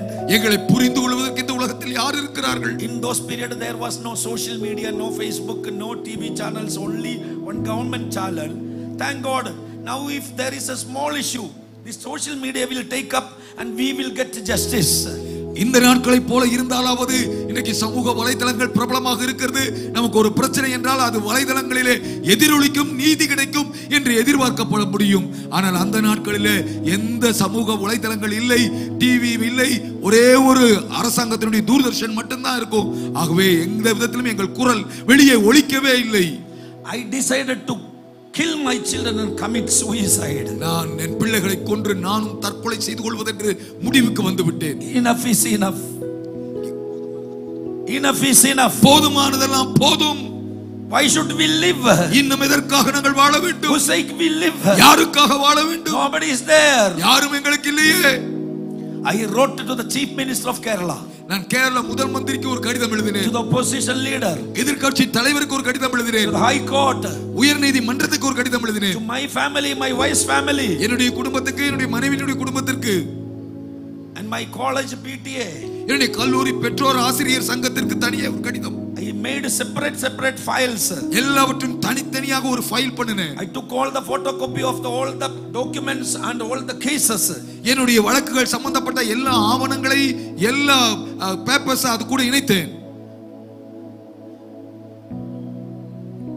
Then I put my last wish. அதிலே என்னுடைய கடைசி விருப்பமாக நான் ஒன்றை எழுதினேன். Keep our dead bodies in my college auditorium. எங்களுடைய சடலத்தை கல்லூரி ஆடிட்டோரியத்தில் கிடத்துங்கள். My son on the left, my daughter on the right, I am the center. என்னை நடுவிலே கிடத்தி என்னுடைய மகனை இடது பக்கத்திலும் எனது மகளை வலது பக்கத்திலுமாக அந்த எங்களுடைய சடலங்களை வையுங்கள். I know all the people will come. எனக்கு தெரியும் எல்லாரும் இந்த நேரத்தில் வந்து கூடுவார்கள். Police will come, politicians will come, காவல்துறை வரும், students will come, parents will come, relatives will come. காவல்துறை வரும், அரசியல்வாதிகள் வருவார்கள், மாணவர்கள் வருவார்கள், ஆசிரியர்கள் வருவார்கள், உறவுகள், நண்பர்கள் எல்லாரும் வந்து கூடுவார்கள். Read this suicide note before the people, then take us to the burial ground. put me, my son and daughter in one tomb. அவர்கள் எல்லாருக்கும் முன்பாக என்னுடைய இந்த தற்கொலை குறிப்பை எல்லாருக்கும் முன்பாக வாசிக்க வேண்டும். பிறகு எங்களுடைய சடலங்களை எடுத்துக்கொண்டு போய் எங்கள் மூவரையும் ஒரே கல்லறையில வைத்து அடக்கம் பண்ண வேண்டும் என்று நான் அதில் எழுதியிருந்தேன். What happened to my wife that should not happen to this wife. என்னுடைய மனைவிக்கு நேரிட்டது இங்க இருக்கிற யாருக்கும் நேரிடக்கூடாது, எந்த மனைவிக்கும் நேரிடக்கூடாது. What happened to my children's mother that should not happen to any mothers. என்னுடைய பிள்ளைகளுடைய தாய்க்கு நேரிட்டது இங்க இருக்கிற எந்த தாய்மார்களுக்கும் நேரிடக்கூடாது. What happened to my son and daughter that should not happen to these little kids. என்னுடைய மகனுக்கும் மகளுக்கும் நேரிட்டது இங்க இருக்கிற இந்த சிறு குழந்தைகளுக்கு நேரிடக்கூடாது. What I faced, no husband or not a father should face it. Somebody must raise voice. Justice must be implemented and the culprit should be arrested and the law must come upon them. எனக்கு நேரிட்டது எந்த ஒரு தகப்பனுக்கும் நேரிடக்கூடாது. நீதி நிலைநாட்டப்பட வேண்டும். இந்த கடிதம் வாசிக்கப்பட வேண்டும். யாராவது ஒருவர் இந்த பிரச்சனையை அரசாங்கத்தில் எழுப்ப வேண்டும். நீதி நிலைநாட்டப்பட வேண்டும். உரிய நடவடிக்கை எடுக்கப்பட வேண்டும் என்பதுதான் என்னுடைய ஆதங்கம். I plan to finish all three of our life on September 3rd. September 3ஆம் தேதி குடும்பமாக மாய்த்துக் கொண்டு எங்கள் வாழ்வை முடித்துக் கொள்வது என்று முடிவுக்கு நாங்கள் வந்துவிட்டோம். On September 2nd, ஆனா செப்டம்பர் 2ஆம் தேதி I called my children nearby. என்னுடைய பிள்ளைகளை நான் பக்கத்திலே அழைத்தேன். I took some sugar in my hand. என்னுடைய கையிலே கொஞ்சம் சர்க்கரையை எடுத்து I asked them to open the mouth and I fed them. அவங்களுடைய வாயை திறக்க சொல்லி அவர்களுக்கு நான் ஊட்டி விட்டேன். I also had. நானும் கொஞ்சம் சர்க்கரை வாயில போட்டுட்டேன். When I made a rehearsal with the sugar, I kept a bottle of severe poison on my pocket to finish the story. சர்க்கரையை வைத்து நான் ஒத்திகை பார்த்து கொண்டிருக்கும் போது என்னுடைய சட்டை பைக்குள்ளே கொடிய சயனைடு விஷம் இருந்தது. My plan, if I die myself and spare my children, they will come and torture my children. I have no other way, a helpless father. Let me take my children with me. நான் ஒருவேளை நான் மரித்து போய் என் பிள்ளைகளை தனியே விட்டு போனால் என் பிள்ளைகளுக்கு இந்த பூமியிலே எந்த பாதுகாப்பும் நம்பிக்கையும் கிடையாது. ஒரு உதவ முடியாத கையால் ஆகாத தகப்பனாக நான் போவதை விட என் பிள்ளைகளையும் கூட அழைத்துக் கொண்டு போய் விடுவது என்று நான் முடிவுக்கு வந்து விட்டேன். They never came to know my plans. என்னுடைய திட்டங்கள் என் பிள்ளைகளுக்கு தெரியாது. They were happy. I said that our problems are going to be solved. அவங்க நினைத்தார்கள் நம்முடைய பிரச்சனை எல்லாம் தீர போகிறது என்று ரொம்ப சந்தோஷப்பட்டாங்க. When I was feeding, they thought that this is a kind of prasadam because we go to all religion, spending money, rituals, and we bring something and feeding the children. No. நான் இப்படி சர்க்கரையை அவர்களுக்கு ஊட்டி விடும்போது அவர்கள் நினைத்துக் கொண்டார்கள் ஏதோ கோயில் பிரசாதம் கொடுக்கிறோம் போல இருக்குதுன்னு. ஏனென்றால் இப்படித்தானே நாங்கள் வழக்கமாக எல்லா இடங்களுக்கும் போய் எல்லா பிரசாதங்களையும் எல்லாவற்றையும் வாங்கி கொண்டு பிள்ளைகளுக்கு கொடுத்து கொண்டு வந்தோம். Listen, dear families. அருமையான குடும்பத்தாரை கவனியுங்கள். September 3rd. செப்டம்பர் 3ஆம் தேதி I put my children in my house. I went to Cochin Medical Trust Hospital. நான் என்னுடைய பிள்ளைகளை வீட்டிலே விட்டு கொச்சின் மருத்துவக் கல்லூரி மருத்துவமனைக்கு போயிருந்தேன். To see my brother for the last time. என்னுடைய சகோதரனை கடைசி முறையாக ஒரு முறை பார்த்து விட்டு வருவதென்று. He was in a coma state because of a snake bite. பாம்பு கடினாலே பாதிக்கப்பட்டு சுயநிலை விளைந்தவராக கோமா நிலையிலே அவர் மருத்துவமனையிலே இருந்தார். Doctor said no chance. டாக்டர்கள் ஏற்கனவே இனி காப்பாற்ற வாய்ப்பில்லை என்று கைவிரித்து விட்டார்கள். I got into the ICU. நான் ஐசியூல போய் அவரை பார்த்தேன். Saw him for the last. கடைசியா ஒரு முறை பார்த்து விட்டு வருவோம் என்று. Then I spoke in my heart. அப்பொழுது நான் என் உள்ளத்திலே சொல்லிக் கொண்டேன், Brother, சகோதரனே, your body will come. எப்படியும் உன்னுடைய சடலம் வீட்டுக்கு வரப்போகிறது. Before that, I and children are going. அதற்கு முன்பாக நானும் என் பிள்ளைகளும் போய்விட போகிறோம். I put 3 kisses on his cheeks in advance. முன்கூட்டியே அவருடைய கன்னத்திலே 3 முத்தங்களை நான் கொடுத்தேன். I left that hospital. அந்த மருத்துவமனை விட்டு வெளியே வந்தேன். Went to another hospital, Lisi Hospital. இன்னொரு லிசி ஹாஸ்பிடல் என்கிற மருத்துவமனைக்கு போனேன். To see my mother for the last time. என்னுடைய தாயாரை கடைசி முறையாக பார்த்து விட்டு வருவதென்று. She was counting her days because of liver cirrhosis. அவங்களுக்கு நுரையீரலில் ஏற்பட்ட அந்த புற்றுநோயினாலே பாதிக்கப்பட்டவர்களாக மரணத்தின் விளிம்பிலே நின்று கொண்டிருந்தார்கள். நாட்களை எண்ணிக்கொண்டிருந்தார்கள். I got into the room. நான் அவங்களுடைய ரூமுக்கு போனேன். I hugged.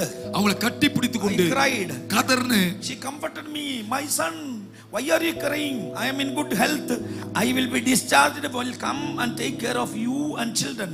அவங்க சொன்னாங்க, மகனே நீ ஏன் அழற, நீ ஏன் பயப்படுற, நான் நல்லா தான் இருக்கிறேன், நான் சீக்கிரம் நல்லாயி வீட்டுக்கு வந்து உன்னையும் உன் பிள்ளைகளையும் நான் கவனித்துக் கொள்வேன் என்று எங்க அம்மா எனக்கு சொன்னாங்க. Then I gave 3 kisses on her cheeks thinking the same. என்னுடைய சகோதரனுக்கு கிட்டது போலவே 3 முத்தங்களை அதே நினைப்போடு எங்க அம்மாவுக்கும் முத்தம் கொடுத்து விட்டு My mother asked me, you are kissing me thinking that Amma is going to die. எங்க அம்மா கேட்டாங்க, நான் செத்து போயிருவேன்னு நினைச்சு தானே நீ எனக்கு முத்தம் கொடுக்கற? I said nothing, but in my heart I said, no Amma, I and children are going today. நான் என்னுடைய உள்ளத்துல இப்படி நினைத்துக் கொண்டேன், இல்லம்மா நீங்க சாக போறதில்ல, நானும் என் பிள்ளைகளும் தான் எங்கள் வாழ்வை முடித்துக் கொள்ள போகிறோம் என்று மனதில் நினைத்துக் கொண்டேன். 6 children, 5 boys and 1 girl. அவங்க 6 குழந்தைகளை பெற்றெடுத்தார்கள்.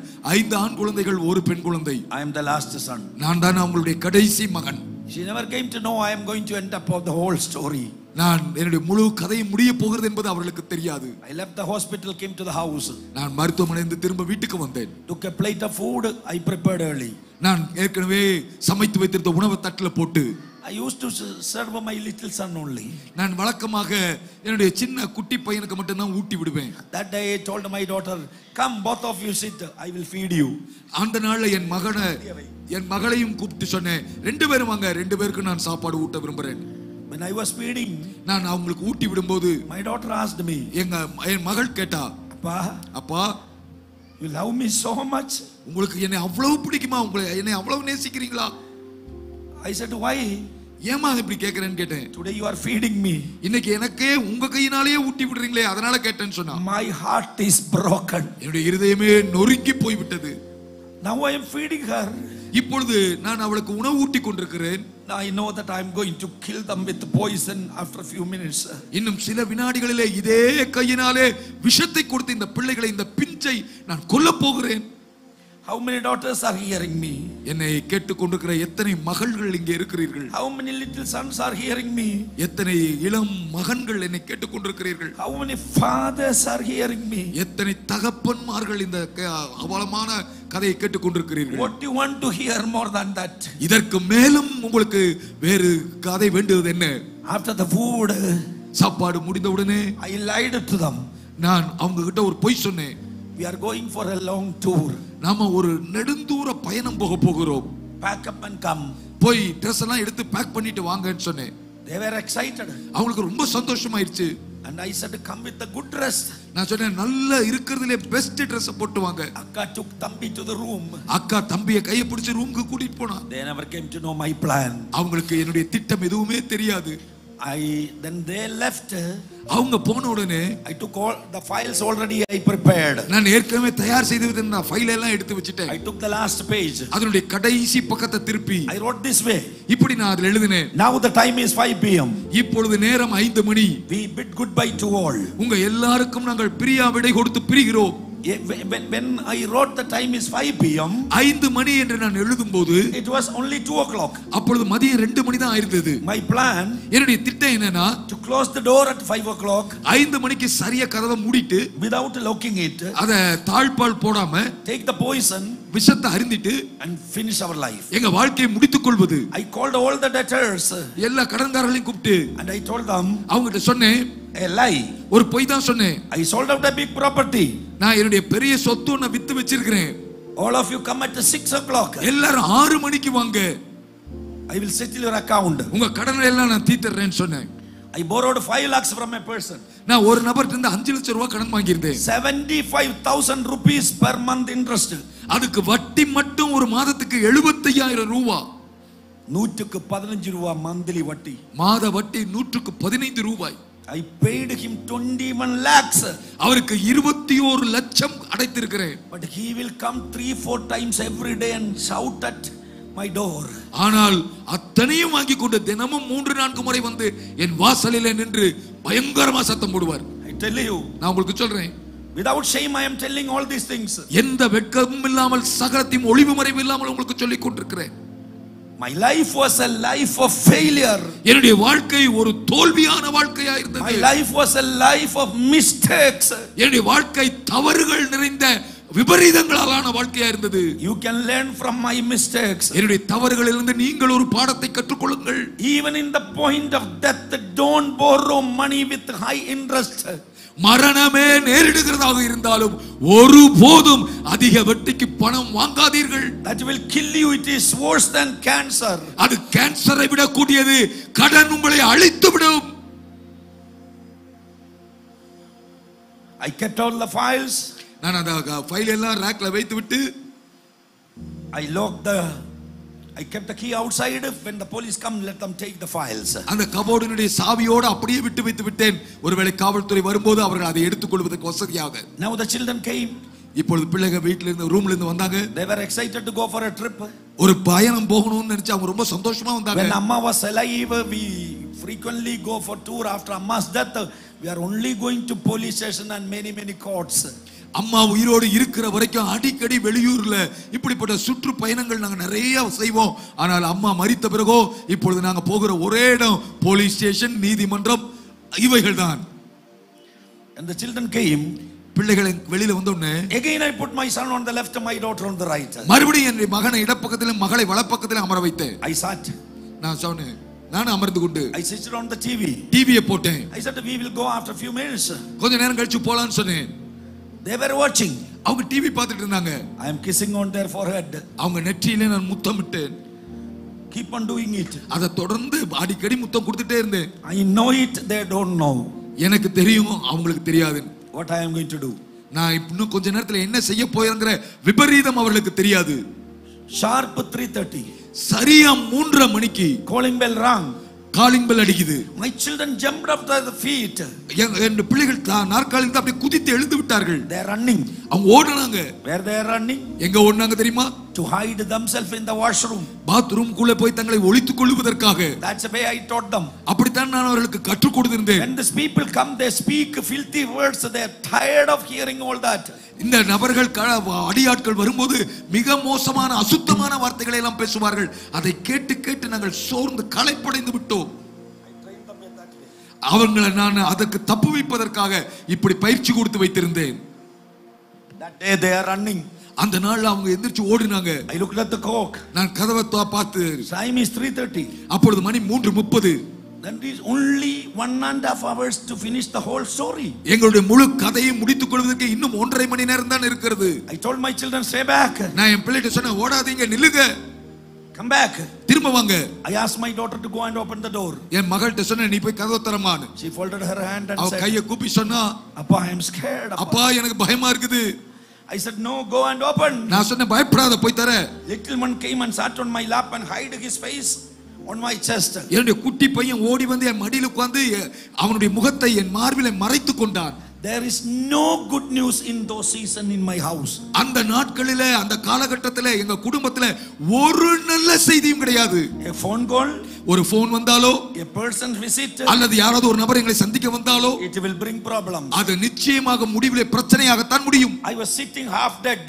நான் பாதி செத்தவனாக ஒரு சடலம் போல கிடந்தேன். Son is sitting on my lap. என் மகன் மடியிலே அமர்ந்திருந்தான். My daughter went என் மகள் போனா and opened the door. கதவை திறந்தா. Hide herself behind the door. கதவை திறந்துட்டு அப்படியே கதவுக்கு பின்னாடி ஒளிந்து கொண்டாள். I saw a man standing at the gate. அந்த வாசல்ல ஒரு ஆள் நிக்கிறத நான் பார்த்தேன். He was in white shirt and a black pant and a shoulder bag. அவர் கருப்பு கலர் பேண்ட் போட்டிருந்தார், ஒயிட் கலர் ஷர்ட் போட்டிருந்தார், ஒரு ஷோல்டர் பேக் அவர் தோள்ல தொங்கிட்டு இருந்தது. He asked in Tamil. அவர் தமிழ்ல என்ன பார்த்து கேட்டார், Is it Babu Matthew sir's house? இது பாபு மேத்யூ சாருடைய வீடு தானா? I nodded my head. நான் ஆமான்னு தலையாட்டினேன். He asked, உள்ள வரட்டுமா சார்? உள்ள வரட்டுமா சார்னு கேட்டாரு. I said nothing. நான் ஒண்ணுமே சொல்ல. I thought he is a bank officer. நான் நினைச்சேன் அவர் ஒரு பேங்க் ஆபீசரா இருப்பாருன்னு. Usually many comes to settle the debts. பல பேர் எப்படிதான் கடனை வசூலிக்க வருவார்கள். So if he is a bank officer, he comes in and he started talking all these things. He will not go. I cannot finish at 5 o'clock, 6 o'clock. A group of people will come. They will put fire on us. நான் நினைச்சேன் இந்த ஆள் வந்து உட்கார்ந்து அப்படியே கதை பேசி நேரத்தை கடத்தி விட்டால் நாங்கள் திட்டமிட்டபடி 5 மணிக்கு எங்கள் கதையை முடித்துக் கொள்ள முடியாது. ஏற்கனவே கடனை வசூலிக்க வர சொல்லி இருந்தவர்களாம் 6 மணிக்கு வந்து விடுவார்கள். நிலைமை பயங்கர மோசமாகிவிடும். Without my permission, he stepped into my house. என்னுடைய அனுமதிக்கு அதற்கு மேலும் காத்திருக்காமல் அவர் வீட்டுக்குள்ளே வர ஆரம்பித்தார். He held on my hand. அவர் என்னுடைய கையை பிடித்துக் கொண்டு and he said, அவர் சொன்னார், இந்த மூணு முகங்களா ஆவியானவர் என்ன காமிச்சது? இந்த மூன்று முகங்களை தான் ஆவியானவர் எனக்கு காட்டினார். God sent me here. கர்த்தர் என்னை இங்கே அனுப்பி இருக்கிறார். You are going to commit suicide. Suicide is not the answer. Jesus is the answer. நீங்கள் தற்கொலை செய்து கொள்ள தயார் நிலையில் இருக்கிறீர்கள். தற்கொலை தீர்வு அல்ல, இயேசுவே தீர்வு. I jumped on my feet. நான் என்னுடைய கால்களில் குதித்து எழுந்தினேன். I held on his hand. அவருடைய கையை பிடித்து I pushed him to the wall. அவரை சுவற்றுக்கு நேராக தள்ளி கொண்டு I shouted at him. நான் அவரை கோபத்தோடு கத்தி, Who are you? யார்? How dare you to come and tell this lie? இந்த பொய்யை என் வீட்டுக்குள்ளே வந்து சொல்ல உனக்கு என்ன தைரியம்? He folded his hand. அவர் கையை கூப்பி சொன்னார். Started crying. கதறி அழுது சொன்னார். He said, அவர் சொன்னார், you are a great principal. நீங்க ஒரு மிகப்பெரிய கல்லூரி முதல்வர். I am a less educated man. நானோ ஒரு படிப்பறிவில்லாத மனிதன். Only 3 classes. 3ஆம் கிளாஸ் தான் படிச்சிருக்கிறேன். But I am a man of God. ஆனால் நான் ஒரு ஊழியக்காரன். I am not qualified to come to your house. உங்க வீட்டுக்குள்ள வருவதற்கு எனக்கு தகுதி இல்லை. But my God sent me here. ஆனால் என் ஆண்டவர் என்னை உங்க வீட்டுக்கு அனுப்பினார். I couldn't believe what he is saying. அவர் சொல்றதை என்னால நம்ப முடியல. Because I believed all the people, they got my money. ஏனென்றால் நான் நம்பினவர்கள் அத்தனை பேரும் என் பணத்தை பிடுங்கி கொண்டு போக Now another person coming with a new story. இப்பொழுது இன்னொரு நபர் புது கதையோடு வந்திருக்கிறார். I asked from where you are coming. நான் அவர்ட்ட கேட்டேன், எங்க இருந்து வருகிறீர்கள்? He said, I am coming from Theni. அவர் சொன்னார், நான் தேனி மாவட்டத்திலிருந்து வர்றேன். I said, who told you we are coming to suicide? நான் கேட்டேன், நாங்க தற்கொலை செய்து கொள்ள போகிறோம் என்று உங்களுக்கு சொன்னது யார்? He said, அவர் சொன்னார், I had a vision. எனக்கு ஒரு தரிசனம் வந்தது. In my vision, என்னுடைய தரிசனத்திலே I saw நான் பார்த்தேன். you are on the left. நீங்க நடுவுல. You are in the center. நீங்க நடுவுல. Your son on the left. மகன் இடப் பக்கத்துல. Your daughter on the right. மகள் வல பக்கத்துல. My God. என் தேவன். What I wrote in my suicide note secretly without anybody knows, not even my children, but this else educated man spoke exactly what I wrote in my suicide note. என்னுடைய தற்கொலை குறிப்பிலே யாருக்கும் தெரியாமல் அந்தரங்கமாய் ரகசியமாய் என் பிள்ளைகளுக்கு கூட தெரியாமல் நான் எழுதி வைத்திருந்ததை இந்த படிப்பறிவில்லாத ஒரு மனிதன் வந்து எழுதியபடியே அச்சமாறாமல் அப்படியே சொல்லுகிறாரே, இது எப்படி? Then he said, அப்பொழுது அவர் சொன்னார், give me 1 minute. ஒரே ஒரு நிமிஷம் எனக்கு கொடுங்க. You want to kill me, you can kill. நீங்க என்ன கொல்லணும்னா கூட கொன்று போடுங்கள். But the strange thing is that this man is crying. ஆனால் அதிசயமான காரியம் என்னவென்றால் எங்களை விட அதிகமாக அந்த மனிதர் அழுது கொண்டிருக்கிறார். All the people came to my house to make me and my children cry, but this man came to cry for me and my children.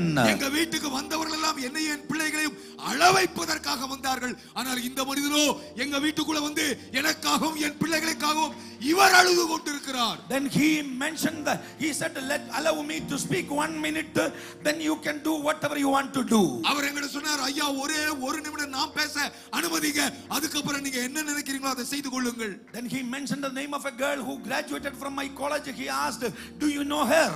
அப்பொழுது அவர் எங்க கல்லூரியில் படித்து பட்டம் பெற்ற ஒரு மாணவியினுடைய பெயரை சொல்லி, இந்த மாணவியை உங்களுக்கு தெரியுமான்னு எங்களை கேட்டார். I said, she is the first rank holder and my friend's daughter, I know her. நான் சொன்னேன், அவள் தான் கல்லூரியிலே முதல் மாணவி, என்னுடைய நண்பருடைய மகள் அவள், அவளை எனக்கு நன்றாக தெரியும். He said, a few weeks before she and family came to Theni, where I conducted a small meeting in a family in the relatives house. அவர் சொன்னார், இந்த மாணவி அவர் 2 வாரத்துக்கு முன்னாடி தேனிக்கு வந்தல்ல, சில வாரங்களுக்கு முன்னாடி தேனிக்கு வந்திருந்தாள். அப்பொழுது நான் ஒரு வீட்டு கூட்டத்தில் ஜெபம் பண்ணி கொண்டிருப்பேன். அந்த ஜெப கூட்டத்துக்கு இவள் வந்திருந்தாள். That day she got my number. அந்த நாள்ல என்னுடைய நம்பரை வாங்கிட்டு போனா. And the day your wife committed suicide, உங்களுடைய மனைவி தற்கொலை செய்து கொண்ட அந்த நாளில், that night she called me. அந்த மாணவி என்னை கூப்பிட்டு, and with the tears she cried. With the tears she said, அவள் அழுது கொண்டே கண்ணீரோடு என்னிடத்தில் சொன்னாள், my madam committed suicide. எங்களுடைய மேடம் தற்கொலை செய்து கொண்டு மரித்து விட்டார்கள். And my sir and children are in the midst of problems. என்னுடைய சாரும் அவங்க பிள்ளைகளும் பயங்கரமான பிரச்சனைகளுக்குள்ளே போய் கொண்டிருக்கிறார்கள். Man of God, please pray. ஐயா பாஸ்டர், ஐயா தயவு செய்து அவங்களுக்காக ஜெபம் பண்ணுங்கன்னு எனக்கு சொன்னார். He said that night I prayed with my wife and 3 children. அன்று இரவு நானும் என் மனைவியும் நாங்க எல்லாரும் குடும்பமாக சேர்ந்து உங்களுக்காக ஜெபித்தோம். When we started praying, நாங்கள் ஜெபிக்க ஆரம்பித்தபோது Holy Spirit fell in on us. பரிசுத்த ஆவியானவர் எங்கள் மேல் பலமாய் இறங்கினார். And that room was filled by the Holy Spirit. அந்த அறை மலையானது பரிசுத்த ஆவியினாலே நிரப்பப்பட்டது. I am a Christian but I do not know the Holy Spirit. நான் ஒரு கிறிஸ்துவன் தான், ஆனால் எனக்கு பரிசுத்த ஆவியானவர் பற்றி ஒன்றும் தெரியாது. Then he said my wife fell on the ground. அப்பொழுது அவர் சொன்னார், நாங்கள் ஜெபித்துக் கொண்டிருக்கும் போது என்னுடைய மனைவி ஆவியிலே நிரம்பி கீழே விழுந்தார்கள். And she started prophesying. அவர்கள் தீர்க்கதரிசனமாக பேச ஆரம்பித்தாங்க. God is telling us, கர்த்தர் எங்களுக்கு சொன்னார், continue to pray for this principal and the children. இந்த பிரின்சிபாலுக்காகவும் அவருடைய பிள்ளைகளுக்காகவும் தொடர்ந்து ஜெபம் பண்ணுங்கள். And we prayed many hours. பல மணி நேரம் நாங்க உங்களுக்காக ஜெபிச்சோம். Next day we prayed. அடுத்த நாள் ஜெபிச்சோம். Then we all started crying. அப்பொழுது நாங்க எல்லாரும் கண்ணீரோடு உங்களுக்காக ஜெபித்தோம். Last 1 month. கடந்த ஒரு மாதமாக continuously தொடர்ந்து நாங்கள் without failing. ஒரு நாள் விடாம We ஜெபிக்கிறோம். were praying. நாங்கள் தொடர்ந்து ஜெபித்துக் கொண்டிருக்கிறோம். Last day. கடைசி நாள். Yesterday. நேற்று I had a vision. எனக்கு ஒரு தரிசனம் வந்தது. Again I asked what vision you had. நான் கோபத்தோட கேட்டேன், என்னையா கதையா சொல்லிட்டு இருக்கீங்க? He said, அவர் சொன்னார், your son on the left, your daughter on the right, you are in the center and thousands of people there. உங்க மகன் இடப்பக்கம், உங்க மகள் வலப்பக்கத்துல நடுவுல நீங்க கிடத்தப்பட்டிருக்கிறீர்கள். உங்களை சுற்றி ஆயிரக்கணக்கானவர்கள் சூழ்ந்து இருக்கிறதை நான் பார்த்தேன். Hallelujah. Hallelujah. Then I spoke to my wife. பிறகு நான் என் மனைவிட்ட சொன்னேன். My wife said, என் மனைவி சொன்னாங்க, call that girl. அந்த மாணவியை கூப்பிடுங்க. He said, I don't have the number. நான் சொன்னேன், அந்த பெண்ணோட நம்பர் என்கிட்ட இல்லையே. Because pastors getting daily hundreds of calls for the prayer. Nobody will keep their numbers. No. பாஸ்டர்களுக்கு பொதுவாக நூற்றுக்கணக்கான ஜெப குறிப்புகளுக்கான அழைப்புகள் வரும், அவங்க எல்லா நம்பரையும் சேவ் பண்ணி வைக்க மாட்டாங்க. Then she said, அப்பொழுது அவங்க மனைவி சொன்னாங்க, he is a known principal, go to Cochin.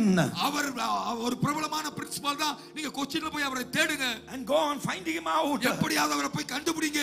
And this man said, இந்த மனுஷர் சொன்னாரு, I don't have money. என்கிட்ட பைசா இல்லையே. This poor woman went to the room and took a undial.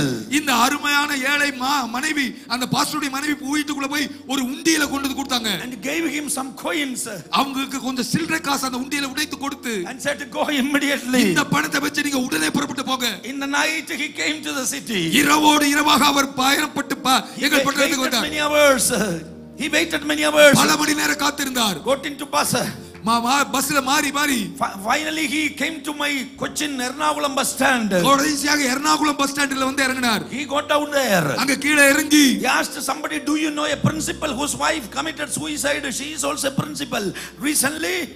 அவர் போய் எல்லார்ட்டையும் விசாரிக்க ஆரம்பிச்சார். இங்க ஒரு பிரின்சிபால் தற்கொலை பண்ணி இறந்து போனாங்களே, அவங்க கணவரும் கூட ஒரே பிரின்சிபாலா இருந்தாரு, அந்த குடும்பத்தை பத்தி உங்களுக்கு தெரியுமான்னு கேட்டார். Somebody said, we know him, he is not here, you get into another bus, he is in Tripunithura, go there. அவங்க அங்க அதுல ஒருத்தர் சொன்னார், அவரை எங்களுக்கு நன்றாக தெரியும், அவர் இங்க இல்ல, அவர் திருப்புணத்துறாங்கற இடத்துல இருக்கார், இன்னொரு பஸ் பிடித்து அந்த ஊருக்கு போங்கன்னு சொன்னாங்க. He came to my own town. என்னுடைய சொந்த ஊருக்கு அவர் வந்தார். Got down there. அவர் அங்க கீழ இறங்கி some students were standing there. அங்கே சில மாணவர்கள் நின்று கொண்டிருந்தார்கள். He met them. அவங்க கிட்ட பார்த்து பேசினார். asked, அவங்க கிட்ட கேட்டார், do you know such a principal? இப்படி ஒரு பிரின்சிபால் இருக்காரே, அவர் உங்களுக்கு தெரியுமா? They said, we all know him. அவர் சொன்னாங்க, நான் எங்களுக்கு நல்லா தெரியும். Do you know the address? அவங்க அட்ரஸ் தெரியுமான்னு இவர் கேட்டார். They pointed out a professor's house. ஒரு ப்ரொஃபசருடைய வீட்டை அவர்கள் காட்டி and said he is his close friend. அவர் அந்த நீங்க தேடுற பிரின்சிபாலுக்கு ரொம்ப நெருங்கிய நண்பர். and go there. நீங்க அங்க போய் கேளுங்க. He came to my friend professor's house. அவர் என்னுடைய நண்பராகிய ஒரு ப்ரொஃபசர் வீட்டுக்கு வந்தார். He said, I am coming from Tamil Nadu. அவர் சொன்னாரு, நான் தமிழ்நாட்டில இருந்து வரேன். I just want to meet him. நான் எப்படியாவது இந்த பிரின்சிபாலை பார்த்தே ஆகணும். Then this professor said, அப்பொழுது அந்த ப்ரொஃபசர் சொன்னாரு, he is my close friend. அவருடைய நெருங்கிய நண்பர் தான். His wife committed suicide. அவங்க மனைவி தற்கொலை செய்து இறந்து கொண்டார்கள். His children are totally broken. அவரும் அவருடைய பிள்ளைகளும் ரொம்ப நொறுக்கப்பட்டிருக்கிறார்கள். Can you give me his address? நான் அவருடைய அவர் கேட்டாரு, அவருடைய முகவரி எனக்கு கொடுங்க. He took a sheet of paper. ஒரு சின்ன பேப்பரை எடுத்து அவர் அட்ரஸ் எழுதி wrote and gave my address to this man of God. தேடி வந்த இந்த பாஸ்டருக்கு அந்த நண்பர் என்னுடைய அட்ரஸ் விலாவரியாக எழுதி கொடுத்து அனுப்பினார். He has shown me what my friend wrote and gave. என்னுடைய நண்பர் எழுதி கொடுத்த அந்த முகவரி சீட்டை அவர் என்கிட்ட காட்டினார். Do you know how God orchestrates, how God is sending a person with the gospel, the good news, the power? எப்படி தேவன் அருமையாக காரியங்களை ஒருங்கிணைத்து நம்முடைய அறிவு கெட்டாத விதத்துல தன்னுடைய அனந்த ஞானத்துல சுவிசேஷத்தை சுமந்து வருகிற ஒரு மனிதரை என்னுடைய வீட்டுக்கு அனுப்பினார் பாருங்கள். Then I came to know he is not the people, he is not one among the people who got my money for the rituals and deceived me. He is sent by a real God. அப்பொழுது எனக்கு புரிந்து விட்டது, என்னிடத்திலிருந்து பணம் பறிக்க வந்த பல மதவாதிகளைப் போல அவர்களில் ஒருவர் இல்லை இவர் மெய்யாகவே ஜீவனுள்ள தேவனாலே அனுப்பப்பட்ட தேவ மனிதன். I and my children are crying. நானும் என் பிள்ளைகளும் கதறி அழுதோம். He is crying more than that we cry. நாங்க அழுததை விட அதிகமாக அவர் அழுதார். He started patting on my back. அவர் என்னுடைய முதுகை தடவி கொடுத்து ஆறுதல் படுத்த I ஆரம்பித்தார். never got such a touch after all these issues. இத்தனை நெருக்கடிகளுக்கு மத்தியில ஒரு நாளும் இப்படிப்பட்ட ஒரு ஆறுதலான தொடுதலை நாங்கள் அனுபவித்ததே இல்லை. Then I started beating on my chest. அப்பொழுது நான் மார்பில் அடித்துக் கொண்டு அழ ஆரம்பித்தேன். Tell me, if you are sent by God, why this happened to my life? நான் அவரை பார்த்து கேட்டேன், நீங்க தேவனால் அனுப்பப்பட்டவரானால் எனக்கு இதற்கு பதில் சொல்லுங்கள், ஏன் இப்படி எல்லாம் என் வாழ்வில் He நடந்தது? held on my hand. அவர் என் கையை பிடித்துக் கொண்டு சொன்னார். He said, அவர் சொன்னார், do not beat before your children. உங்க பிள்ளைகளுக்கு முன்னாடி இப்படி அடித்துக் கொண்டு அழாதீங்க. They couldn't bear it. பிள்ளைகளால் இதை தாங்க முடியாது. Beat me. என்னை நம்புங்க. Beat me. என்ன வேணா அடிங்க. And release your pain. உங்க கோபத்தை அப்படி ஆற்றிக் கொள்ளுங்க. நீங்க அடிச்சுக்காதீங்க. All the people came to my house to beat me, kick my son off, lift my daughter by the hair and threw, and pulled out my hair. This man is telling, beat him and release my pain. என் வீட்டுக்கு வந்தவரெல்லாம் என்னை அடித்து சித்திரவதை செய்ய பார்த்தார்கள். என் பிள்ளையை ஈவிரக்கமில்லாமல் எட்டி உதைத்து சுவத்திலே பந்து போல அடித்தார்கள். என் மகளுடைய மயிரை சுருட்டி பிடித்து தூக்கி எடுத்து தூக்கி வீசினார்கள். எங்களை அடிக்கத்தான் இதுவரை ஆட்கள் வந்திருக்கிறார்களே தவிர இதுவரை முதலாக ஒருவர் வீட்டுக்குள்ளே வந்து, ஐயா நீங்க அடிச்சுக்காதீங்க, என்ன வேணா அடித்து விடுங்கள் என்று உங்கள் கோபத்தை ஆற்றிக்கொள்ளுங்கள் என்று சொல்லக்கூடிய ஒரு நபரை இதுவரை நான் பார்க்கவில்லை. That is what Jesus said in the Garden of Gethsemane when the people came to arrest him. You want me? Let them leave, spare them, leave them.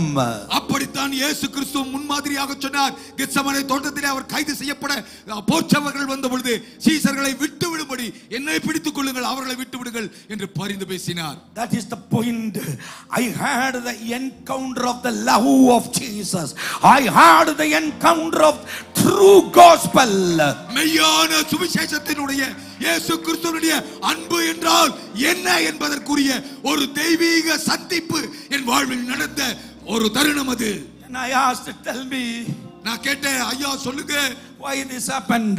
ஏன் இதெல்லாம் என் வாழ்க்கையில் நடந்தது? This poor man, அந்த ஏழை மனிதன், he started prophesying. அவர் தீர்க்கதரிசனம் உரைக்க ஆரம்பித்தார். He said, அவர் சொன்னார், my son, என் மகனே, whatever you have done, நீ செய்த அத்தனையும் it is in my knowledge. அது என்னுடைய ஞாபக புத்தகத்தில் I will இருக்கிறது. reward you. நான் உன்னை கனப்படுத்துவேன். I called you as my prophet on the prophetic voice in the end time. இறுதி காலத்துக்கான என்னுடைய தீர்க்கதரிசன சத்தமாக நான் உன்னை அழைத்திருக்கிறேன். I will send you all over the nations. உன்னை தேசம் எங்கும் நான் உலகம் எங்கும் அனுப்புவேன். You will dine with the kings and the rulers. நீ ராஜாக்களோடும் அதிபதிகளோடும் போஜனம் பண்ணுவாய். You will speak to the rulers, the presidents and prime ministers. நீ பிரதம மந்திரிகளுக்கு, ஜனாதிபதிகளுக்கு, தேச தலைவர்களுக்கு தீர்க்கதரிசனம் உரைப்பாய். And the army of the nations will honor you. தேசத்தின் ராணுவம் உனக்கு வணக்கம் செலுத்தி மரியாதை கொடுக்கும். Whatever you lost, I will restore it. நீ இழந்த எல்லாவற்றையும் நான் உனக்கு மீட்டு தருவேன். Your children are not going to be orphan. I will give the best for your children. பிள்ளைகள் அனாதைகளாக இருப்பதில்லை, அவர்களுக்கு மேன்மையான வாழ்வை தருவேன். I will raise your family. உன்னுடைய குடும்பத்தை நான் I கட்டி will restore your family. குடும்பத்தை மீண்டும் கட்டுவேன். I will send you all the continents. உலகம் முழுக்க கண்டங்கள் முழுக்க உன்னை அனுப்புவேன். And you will speak to the nations. நீ தேசங்களுக்கு தீர்க்கதரிசியாய் பேசுவாய். And my fear, the fear of the Lord will come to the places wherever I send you. நான் உன்னை அனுப்புகிற எவ்விடத்திலும் கர்த்தருக்கு பயப்படுகிற பயம் உண்டாகும். Precious families, அருமையான குடும்பத்தாரே, dear sons and daughters, அருமையான மகன்களே மகள்களே, whatever he said, அவர் சொன்ன அத்தனையும், whatever he said, அவர் தீர்க்கதரிசனமாய் எனக்கு சொன்ன அத்தனையும், more than that, அதற்கும் அதிகமாக came to pass in my life. என்னுடைய வாழ்க்கையில நடந்தேறி இருக்கிறது. Came to pass in my life. என்னுடைய வாழ்க்கையில நடந்து விட்டது. The chairman of 9 colleges, 9 கல்லூரிகளுக்கு தாளாளர்,